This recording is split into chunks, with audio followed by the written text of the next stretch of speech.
ಉಪನಿಷತ್ತಲ್ಲಿ ಒಂದು ಕಥೆ ಬರ್ತದೆ, ಉದ್ದಾಲಕ ಹಾಗೂ ಶ್ವೇತಕೇತುವಿನ ಸಂವಾದ. ತಂದೆ ಮಗನ ಸಂವಾದವನ್ನ ಹೇಳ್ತಾರೆ.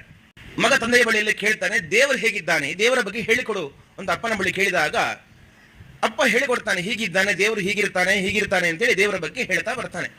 ಮಗ ಕೇಳುವಂತಹ ಪ್ರಶ್ನೆ, ಹಾಗಾದ್ರೆ ದೇವರು ಯಾಕೆ ಕಣ್ಣಿಗೆ ಕಾಣ್ತಾ ಇಲ್ಲ?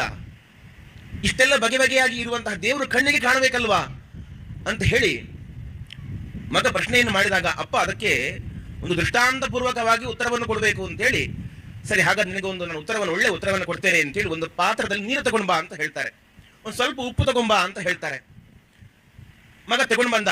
ಈ ಉಪ್ಪನ್ನ ಪಾತ್ರಕ್ಕೆ ನೀರಿಗೆ ಹಾಕು ಅಂತ ಅಪ್ಪ ಹೇಳ್ತಾನೆ. ಮಗ ಉಪ್ಪನ್ನು ನೀರಿಗೆ ಹಾಕ್ತಾನೆ. ಇವತ್ತಿನ ಪಾಠ ಮುಗಿದು ನಾಳೆ ಬಾ ಅಂತ ಅಪ್ಪ ಹೇಳ್ತಾನೆ. ಮತ್ತೆ ಮರು ದಿವಸ ಮಗ ಬಂದ.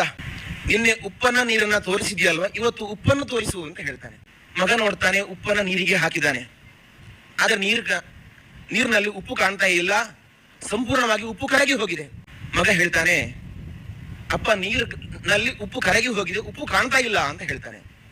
ಸರಿ ಹಾಗಾದ್ರೆ ಉಪ್ಪು ಇಲ್ವಾ ಅಂತ ಕೇಳ್ತಾನೆ. ಮಗ ಹೇಳ್ತಾನೆ, ಉಪ್ಪಿಲ್ಲಪ್ಪ ಅಂತ. ಆ ನೀರನ್ನ ಸ್ವಲ್ಪ ಕುಡಿ ಅಂತ ಹೇಳ್ತಾನೆ.